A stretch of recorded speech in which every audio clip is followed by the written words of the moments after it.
বাংলাদেশে মোবাইলে আর্থিক সেবাদাতা প্রতিষ্ঠান এমএফএস এর আরও প্ল্যাটফর্ম দরকার বলে মনে করেন ব্যাংক কর্মকর্তারা। শনিবার রাজধানীর কারওয়ান বাজারে ব্র্যান্ড ফোরাম আয়োজিত পঞ্চম ফিনটেক সামিটের প্যানেল সেশনে কথা বলেন বক্তারা।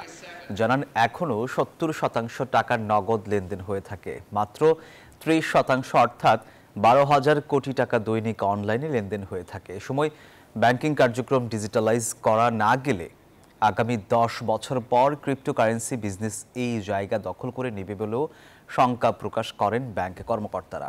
এছাড়া শুধু পেমেন্ট সিস্টেম নয়, ঋণ ব্যবস্থায় ফিনটেক নতুনত্ব নিয়ে আসার তাগিদ দেন বক্তারা। বলেন, রেগুলেটরি সিস্টেমে এখনও অনেক গাফিলতি রয়েছে। কাস্টমারদের কিছু অ্যাওয়ারনেসের অভাব আছে, যেই অ্যাওয়ারনেসটার responsibility goes to banks. Savings এর কনভার্সন নাই এবং এগুলো আপনার ট্র্যাডিশনাল সলিউশন দিয়ে হবে না, এখানে আপনার ব্লকচেইন জাতীয় সলিউশনকে আনতে হবে।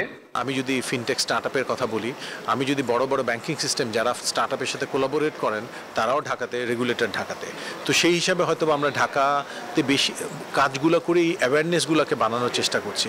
But you are absolutely right, we need to do much more. আমাদের এই বিভিন্ন জায়গাতে যে সেখানে যারা এই কাজগুলো করার চেষ্টা করছেন তাদেরকে অনেক বেশি সাপোর্ট দিতে হবে।